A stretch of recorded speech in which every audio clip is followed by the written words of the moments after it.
नमस्कार दोस्तों, स्वागत करते हैं आप सभी का आपके अपने YouTube चैनल में। इस वीडियो में हम बिहार के भूगोल से संबंधित प्रश्न जिसमें हम बिहार की भौगोलिक स्वरूप और बिहार की मिट्टियों के बारे में कुछ इंपॉर्टेंट एमसीक्यूज करेंगे। ये सारे एमसीक्यूज बिहार के विभिन्न एग्जामों जैसे बीपीएससी, बीएसएससी, आरओ, एसआई आदि में बहुत ही उपयोगी होता है। तो चलिए वीडियो को शुरू करते हैं। पहला प्रश्न है, बिहार का भौगोलिक क्षेत्रफल कितना है? तो इसका सही आंसर है 94,163 वर्ग किलोमीटर। अगला प्रश्न है, बिहार भारत के कुल क्षेत्रफल के सापेक्ष बिहार का भौगोलिक क्षेत्रफल का प्रतिशत कितना है? 2.86%। यानी भारत के कुल क्षेत्रफल का 2.86% बिहार का क्षेत्रफल है। क्षेत्रफल की दृष्टि से भारत में बिहार का स्थान क्या है? तो 13वां स्थान है। अगला प्रश्न है, बिहार भारत के किस भाग में स्थित है? तो उत्तर पूर्व में स्थित है। अगला प्रश्न है, बिहार राज्य के भौगोलिक क्षेत्र का आकार कैसा है? तो आयताकार है। अगला प्रश्न है, बिहार किस देशांतर और अक्षांश पर फैला हुआ है? तो अक्षांश को देखते हैं पहले। तो उत्तरी अक्षांश में है 24 डिग्री 20 और 10 से 27 डिग्री 31 और 15 मिनट उत्तरी अक्षांश में, तथा दक्षिणी पूर्वी देशांतर में है। तो उसमें देखते हैं 83 डिग्री 19 50 से 88 डिग्री 17 40, ये पूर्वी देशांतर में है। अगला प्रश्न, बिहार को उत्तर से दक्षिण तक की लंबाई कितनी है? तो उत्तर से दक्षिण तक की लंबाई 345 किलोमीटर है। बिहार का पूर्व से पश्चिम तक की चौड़ाई कितनी है? तो 483 किलोमीटर है। अगला प्रश्न, बिहार राज्य में प्रमंडल की कुल संख्या कितनी है? तो 9 प्रमंडल है। तो कौन कौन से है? तो पटना, तिरहुत, सारण, कोसी, दरभंगा, पूर्णिया, भागलपुर, मुंगेर और मगध। आइए इन सबको देखते हैं मैप से दोस्तों। तो इसमें आप देख सकते हैं पटना, तिरहुत, सारण, कोसी, दरभंगा, पूर्णिया, भागलपुर, मुंगेर और मगध है। तो ये है आपका तिरहुत का है, जिसमें कि मुख्यतः कौन कौन से जिले हैं? तो पश्चिमी चंपारण, पूर्वी चंपारण, सीतामढ़ी, शिवहर, मुजफ्फरपुर और वैशाली। ये है आपका सारण। तो सारण में कौन कौन से जिले हैं? गोपालगंज, सीवान और सारण। ये है आपका पटना प्रमंडल। इस पटना प्रमंडल में कौन कौन से जिले हैं? तो कैमूर, रोहतास, बक्सर, भोजपुर, पटना, नालंदा। ये है आपका मगध। तो प्राचीन मगध में के नाम से लिया गया है। तो नवादा, गया, औरंगाबाद, अरवल और जहानाबाद। उसके बाद हम आते हैं मुंगेर प्रमंडल में। तो मुंगेर प्रमंडल में कौन कौन सा है? तो खगड़िया है, बेगूसराय है, मुंगेर है, लखीसराय है, शेखपुरा है और जमुई है। फिर हम आते हैं भागलपुर में। तो भागलपुर में दो है, भागलपुर और बंका। फिर हम लोग आते हैं पूर्णिया प्रमंडल में। तो उसमें है किशनगंज, अररिया, पूर्णिया और कटिहार। फिर हम लोग आते हैं कोसी प्रमंडल में। तो सुपौल, मधेपुरा और सहरसा। फिर उसके बाद हम लोग आते हैं दरभंगा में, जिसमें कि मधुबनी, दरभंगा और समस्तीपुर है। अगला प्रश्न, सूची को सूची दो के साथ सम्मिलित करना है और उसमें से कौन बेमेल, उसको उत्तर देना है। तो भागलपुर, भागलपुर में 2 जिला है, भागलपुर एवं बांका। तो तीन तीन जिले नहीं है, जबकि पटना प्रमंडल में 6 जिलों की संख्या है, पूर्णिया में 4 है और दरभंगा में 3 है। सूची को सूची दो के साथ सुमेल करना, तो कौन बेमेल है, जिनको किसी मिलान सही नहीं है? तो मुंगेर प्रमंडल में जिलों की संख्या कितनी है? 6 है। आइए मैप के थ्रू देखते हैं मुंगेर को। तो मुंगेर में कौन कौन सा है? तो 6 में जमुई है, शेखपुरा है, लखीसराय है, मुंगेर है, बेगूसराय और खगड़िया है। सारण प्रमंडल में जिलों की कुल संख्या कितनी है? तो 3 है। तो सारण, सिवान और गोपालगंज। आइए देखते हैं सारण को। तो सारण में आपको दिखता है 3 है, गोपालगंज है, सिवान और सारण है, आप देख सकते हैं। इनमें से कौन सा कथन गलत है? तो दरभंगा प्रमंडल के जिले दरभंगा, मधुबनी और समस्तीपुर, ये गलत है। दरभंगा प्रमंडल के जिले, इसमें ऑप्शन में दिया हुआ है दरभंगा, सहरसा, सुपौल, ये गलत है। जबकि दरभंगा, मधुबनी एवं समस्तीपुर, ये 3 है दरभंगा प्रमंडल के। बिहार के प्रमंडल के संबंध में निम्न में से कौन सा तथ्य गलत है? तो सारण प्रमंडल के जिले मुजफ्फरपुर, वैशाली, गोपालगंज, शिवहर एवं सीवान, ये गलत है। बिहार में वर्तमान में कितने जिले हैं? तो 38 जिले हैं। क्षेत्रफल की दृष्टि से बिहार का सबसे बड़ा जिला कौन सा है? तो पश्चिमी चंपारण है। आप पश्चिमी चंपारण को मैप में देख सकते हैं, यहाँ पर है पश्चिमी चंपारण। क्षेत्रफल की दृष्टि से बिहार के सर्वाधिक बड़े जिलों के समूह अवरोही क्रम या घटते क्रम में कौन सा है? तो सबसे बड़ा है पश्चिमी चंपारण, फिर गया, फिर पूर्वी चंपारण और फिर रोहतास। तो डी ऑप्शन सही है।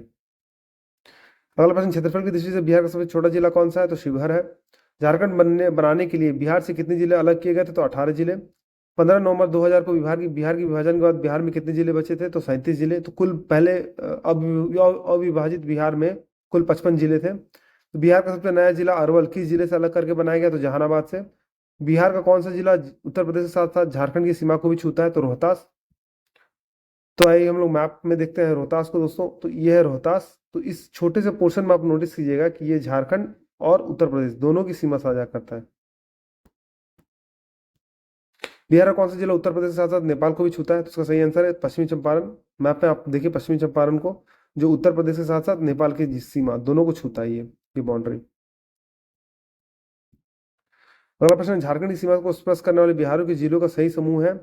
तो क्रम आपको सजाना है पश्चिम से पूरब की ओर। तो इसमें आ जाएगा रोहतास, औरंगाबाद, गया, नवादा, जमुई, बांका, भागलपुर और कटिहार। इसको हम मैप से देखते हैं दोस्तों। हम लोग पश्चिम से पूरब की ओर बढ़ते हैं। तो रोहतास, औरंगाबाद, गया, नवादा, जमुई, बांका, भागलपुर और कटिहार, जो कि ऑप्शन में दिया हुआ था। नेपाल की सीमा को स्पर्श करने वाले बिहार के जिलों का सही समूह है कौन सा है? तो पश्चिमी चंपारण, पूर्वी चंपारण, सीतामढ़ी, मधुबनी, सुपौल, अररिया और किशनगंज। दोस्तों मैं आपको एक ट्रिक बताता हूँ। पश्चिमी चंपारण यानी पी, आप इसे ऐसे याद रख सकते हैं। पश्चिमी चंपारण यानी पी, पूर्वी चंपारण यानी पी, पीपी से शुरू हुआ, पश्चिमी चंपारण, पूर्वी चंपारण, फिर सीतामढ़ी एस, फिर मधुबनी एम, फिर सुपौल एस यानी एसएमएस। हम एसएमएस भेजते हैं तो एसएमएस, और लास्ट में अररिया ए और किशनगंज के।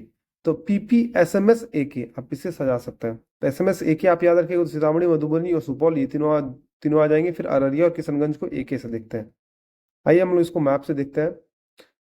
तो कौन सा है? पश्चिमी चंपारण, पूर्वी चंपारण, सीतामढ़ी। शिवहर टच नहीं करता है नेपाल को, आप देख सकते हैं यहाँ पर ये वाला एरिया इससे अछूता रह गया है। फिर मधुबनी, फिर सुपौल, फिर अररिया और किशनगंज यानी एस एम एस ए के, और फिर पश्चिमी चंपारण और पूर्वी चंपारण। उत्तर प्रदेश की सीमा को स्पर्श करने वाले बिहार के जिले का सही समूह कौन सा है? तो पश्चिमी चंपारण, गोपालगंज, सिवान, सारण, भोजपुर, बक्सर और भभुआ यानी कैमूर। आइए इसको हम लोग मैप से देखते हैं।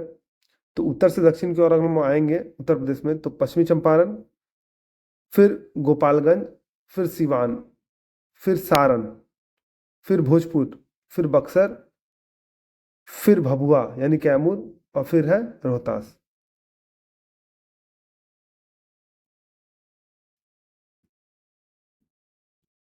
बिहार के निम्नलिखित जिलों में से कौन सा जिला बिहार की सीमा के साथ साथ नेपाल की सीमा को स्पर्श नहीं करता है? तो इसका सही आंसर समस्तीपुर। दोस्तों आप समस्तीपुर को यहाँ देख सकते हैं, ये यहाँ पर है। जबकि अररिया, अररिया यानी कि आपका किशनगंज के पहले है, ये स्पर्श करता है। समस्तीपुर यानी मधुबनी यानी कि यहाँ पर है, ये भी स्पर्श करता है। और सीतामढ़ी यानी कि यहाँ ये भी स्पर्श करता है। तो इस तरह से मैप के मदद से आप एलिमिनेट कर सकते हैं। बिहार के में अनुमंडलों की कुल संख्या कितनी है? तो 101 है। झारखंड बिहार से कब पृथक हुआ? तो 15 नवंबर 2000 को, तो झारखंड दिवस के रूप में मनाया जाता है। पुराना बिहार का कितना प्रतिशत जमीन लेकर झारखंड राज्य बना है? तो 45.85%। झारखंड राज्य के गठन के उपरांत बिहार राज्य के पास कितना प्रतिशत जमीन बच गया है? तो वो लगभग 54%। बिहार राज्य का कौन सा शहर झारखंड राज्य की राजधानी बना है? तो रांची। बिहार में शहरों की संख्या वर्तमान में कितनी है? तो 199 है। वर्तमान में बिहार में गांवों की कुल संख्या कितनी है? तो लगभग 45,000। बिहार में कुल पंचायतों की संख्या कितनी है? तो 8,463 ग्राम पंचायतें हैं। समुद्र तल से बिहार की ऊंचाई है कितनी है? तो 173 फीट है। पटना का स्थानीय समय है कौन सा है? तो भारतीय समय से आगे है। तो पटना का स्थानीय समय भारतीय मानक समय से 15 मिनट का अंतर है। निम्नलिखित देशांतर रेखाओं में से कौन सी बिहार से होकर गुजरती है? तो 86 डिग्री। बिहार राज्य की सीमा किस देश को स्पर्श करती है? तो नेपाल को। बिहार विस्तृत है, तो कर्क रेखा को उत्तर में, जो रांची के झारखंड के रांची से होकर कर्क रेखा गुजरती है, तो संभवतः झारखंड से ऊपर में बिहार है। तो बिहार कर्क रेखा के ऊपर में स्थित है। बिहार की सीमा से संबंधित कौन सा कथन सही है? तो उपयुक्त सभी यानी बिहार राज्य की सीमा को स्पर्श करने वाले भारत के राज्यों की संख्या 3 है, यानी कि झारखंड, पश्चिम बंगाल और उत्तर प्रदेश। देश के झारखंड, उत्तर प्रदेश और पश्चिम बंगाल राज्य बिहार की सीमा को स्पर्श करती है, ये सही है। सुमेश्वर की श्रेणी के शीर्ष भाग बिहार और नेपाल के बीच सीमा रेखा के रूप में जाना जाता है, ये भी सही है। तो सारे ऑप्शन सही है। बिहार राज्य की चौहदी है कौन सी है? तो उत्तर में नेपाल, दक्षिण में झारखंड, पूर्व में पश्चिम बंगाल और पश्चिम में उत्तर प्रदेश। तो बी ऑप्शन सही है। बिहार का वह जिला जो पश्चिम बंगाल और नेपाल दोनों को स्पर्श करती है कौन सा है? तो वो किशनगंज है। हम लोग मैप में देखेंगे दोस्तों, पश्चिम बंगाल और नेपाल दोनों को। भारत में जनसंख्या के अनुसार तीसरा एवं क्षेत्रफल में 12वां राज्य है।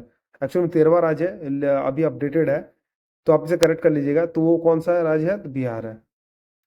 प्राकृतिक बनावट की दृष्टि से बिहार बटा हुआ है किसमें? तो गंगा का उत्तरी मैदान और दक्षिणी गंगा का मैदान। बिहार के उत्तरी गंगा के मैदान का निर्माण हुआ है, तो गंगा और उसके सहायक नदियों के निक्षेप से। बिहार में गंगा के उत्तरी मैदान की सहायक नदियां घाघरा, गंडक, बूढ़ी गंडक, कोसी, बागमती, कमला, बालान आदि है। बिहार के उत्तर पश्चिम में स्थित हरहा नदी की घाटी को कहा जाता है, क्या कहा जाता है, तो दून घाटी कहा जाता है।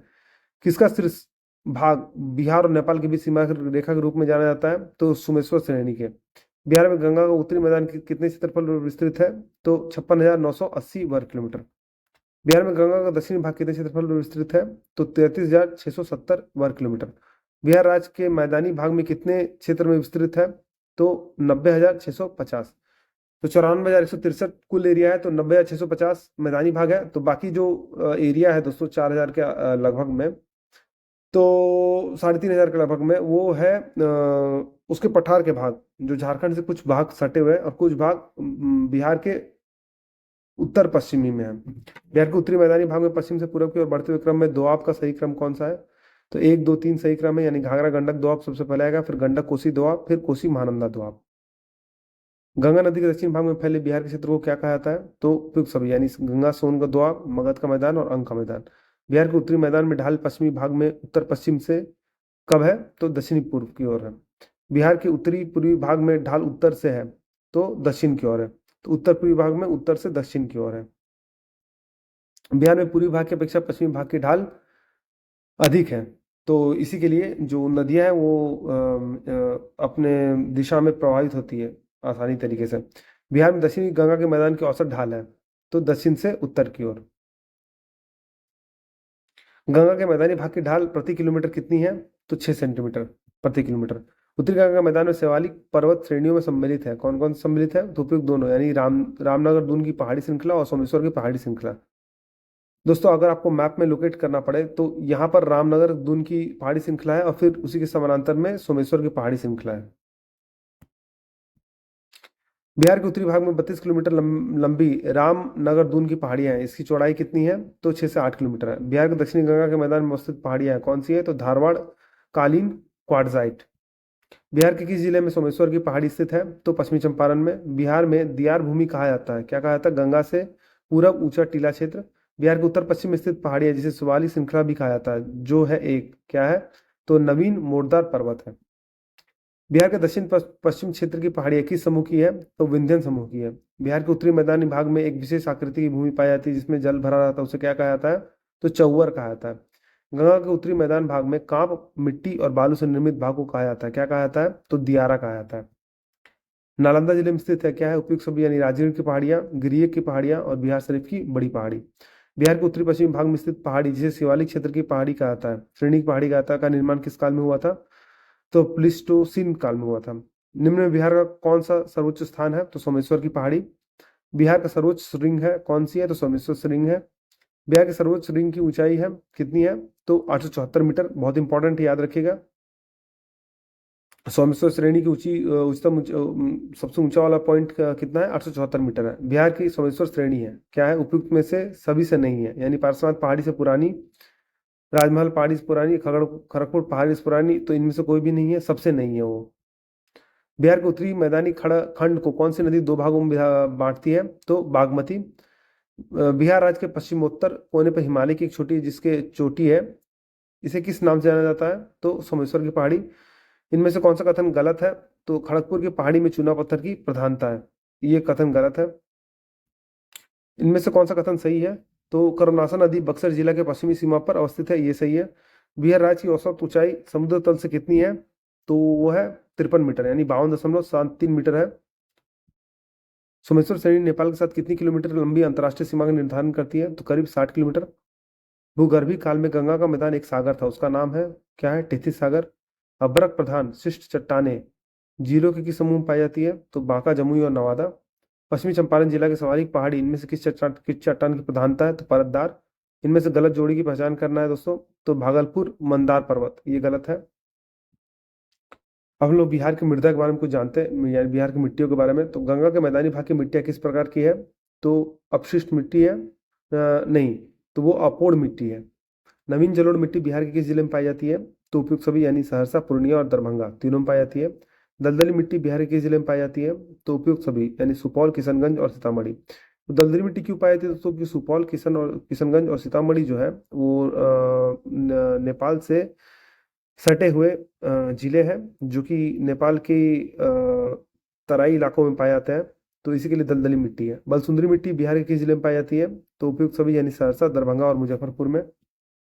हम लोग बिहार की मिट्टियों को देखते हैं, तो तराई मिट्टी जो है, जो हम लोग किशनगंज वाले एरिया में हम लोग डिस्कस कर रहे थे, तो वो तराई मिट्टी है, ऊपर में आप देख सकते हैं। नवीन जलोढ़ मिट्टी, यहाँ से रेड रेड मार्क में जो दिया हुआ एरिया है, ये नवीन जलोढ़ मिट्टी है। और इसमें से आप बांगर मिट्टी बोल सकते हैं, जो पुरानी मिट्टी होती है, ये बांगर मिट्टी है। लाल पीली मिट्टी आप दक्षिणी भाग में देख सकते हैं, जो झारखंड से सटा हुआ भाग है। और कैमूर की पहाड़ियों में आप देख सकते हैं बलुई मिट्टी।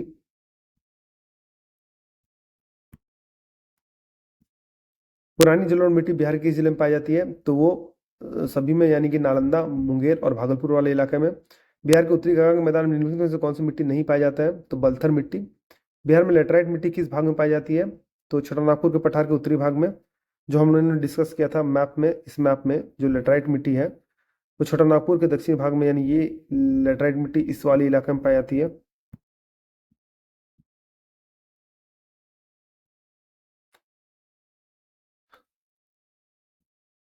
बिहार के किस भाग में अपोड़ मिट्टी की प्रधानता है? तो गंगा का उत्तरी मैदान। बिहार के किस जिले में कुछ क्षेत्र की मिट्टी चमकती प्रतीत होती है? तो नवादा। बिहार के दक्षिणी गंगा के मैदान में कौन सी मिट्टी पाई जाती है?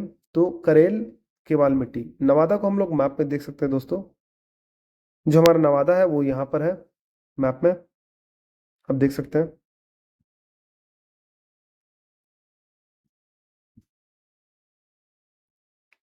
बिहार में 5 से 7 किलोमीटर चौड़ी पट्टी की तराई का क्षेत्र विस्तृत है, कहाँ पर? तो पश्चिमी चंपारण, सीतामढ़ी, अररिया और किशनगंज। तो आप मैप में देख सकते हैं, जो अररिया और किशनगंज का जो ये वाला इलाका है, यहाँ पर विस्तृत है मिट्टी। बिहार में भांगर मिट्टी मिलती है कहाँ पर? तो पूर्णिया, सहरसा, दरभंगा, मुजफ्फरपुर क्षेत्र में। तो आइए हम लोग देखते हैं भांगर मिट्टी को। पूर्णिया, सहरसा, दरभंगा और मुजफ्फरपुर क्षेत्र में। तो हम लोग देखते हैं ये कहाँ कहाँ है। आपका सहरसा यहाँ है, तो दरभंगा, सहरसा, इस वाले क्षेत्र में, यानी ये वाला एरिया है आपका। बिहार में बलसुंदरी मिट्टी का विस्तार है कहाँ है? तो यह है आपका सहरसा, दरभंगा, मुजफ्फरपुर और सारण क्षेत्र में। ताल के नाम से विख्यात गंगा के दक्षिणी तट पर मिट्टी का विस्तार है, तो 8 से 10 किलोमीटर चौड़ी पट्टी पे। बिहार में पुरानी जलोढ़ मिट्टी का विस्तार है, तो रोहतास, गया, पटना, मुंगेर, भागलपुर क्षेत्र में। बिहार की तराई प्रदेश विस्तृत है, तो भारत नेपाल की सीमा के समानांतर तो तराई है, जो हमने आपको बताया था SMS 1 है। सुपौल, अररिया और किशनगंज और मधुबनी, इस वाले इलाके में। बिहार के गंगा नदी के दक्षिण तक एक लंबी संकीर्ण पतली पट्टी, जिसकी चौड़ाई लगभग 8 से 10 किलोमीटर पाई जाती है, इसका विस्तार है, तो कहाँ है? तो पटना, बाढ़, मोकामा और बाड़िया में। बिहार में लाल बलुई मिट्टी का विस्तार पाया जाता है, तो रोहतास एवं कैमूर के पठारी भाग में। बिहार में बलथर मिट्टी का विस्तार क्षेत्र है कौन सा है? तो गंगा के दक्षिण पश्चिम में। बिहार में बलथर मिट्टी पाई जाती है, तो वो कौन से इलाके में है? तो कैमूर के क्षेत्र में बलथर मिट्टी पाई जाती है, तो दक्षिण पश्चिमी इलाके में स्थित है कैमूर, तो वहां पर बलथर मिट्टी पाई जाती है। उसका रंग क्या होता है? लाल एवं पीला होता है। बिहार में खादर मिट्टी का विस्तार क्षेत्र कौन सा है? तो खादर मिट्टी का विस्तार क्षेत्र सभी है, यानी कि कोसी और महानंदा की निधि घाटी, गंगा की घाटी और गंडक की घाटी, सभी है। बिहार में भाबर के मैदान का क्षेत्र कहा जाता है, कहाँ पर? तो चंपारण के उत्तर पश्चिमी भाग पे, तो यहाँ पर भाबर मिट्टी पर पाई जाती है। बिहार में पर्वत पादी मिट्टी के विस्तार को क्या कहा जाता है? तो भाबर का क्षेत्र कहा जाता है। भांगर मिट्टी का सर्वाधिक विस्तार बिहार में कहाँ पर है? तो पूर्णिया एवं सहरसा जिले के कोसी क्षेत्र में। तो आप मैप में देख सकते हैं पूर्णिया और सहरसा इसके कोसी क्षेत्र में, यानी कि ये वाला जो इलाका है दोस्तों, ये वाला, इस वाले इलाके में तो भांगर मिट्टी पाई जाती है। बिहार के भांगर मिट्टी में मुख्य मुख्य फसल पैदा किया जाता है, उसका सही समूह है कौन सा है? तो धान, गेहूं, ज्वार, बाजरा और जूट। बिहार में बलसुंदरी मिट्टी का प्रधान फसल कौन सा है? तो धान, गेहूं, गन्ना एवं चना। बिहार में ताल मिट्टी की प्रधान फसल है कौन सी है? तो दलहन, तिलहन एवं गेहूं। बिहार में तराई मिट्टी की प्रमुख फसल है कौन सी है? तो गन्ना, धान एवं पटसन। अगला प्रश्न है, बिहार में जलोढ़ मिट्टी की प्रमुख फसल है कौन सी है? तो धान, गेहूं, ईख, चना, अरहर और बाजरा। बिहार में खादर मिट्टी की प्रमुख फसल है कौन सी है? धान, गेहूं, गन्ना और जूट खादर मिट्टी की प्रमुख फसल है। दोस्तों बिहार में जो जूट होता है वो पश्चिम बंगाल से सटे हुए इलाकों में जैसे पूर्णिया में और किशनगंज में, इन वाले इलाकों में जूट की प्रधानता होती है। बिहार में बलथर मिट्टी की प्रमुख फसल है कौन सी है? तो अरहर, ज्वार और बाजरा। काप मिट्टी की प्रधानता बिहार के किस जिले में है? तो भागलपुर में। बिहार के किस जिले में अभ्रक मूलक मिट्टी पाई जाती है? तो वो नवादा में, जो कि दक्षिणी भाग में है, झारखंड से सटा हुआ है। गंगा के दक्षिणी भाग के मैदान के पुरानी जलोढ़ मिट्टी को कहा जाता है, क्या कहा जाता है? तो केवाल मिट्टी कहा जाता है।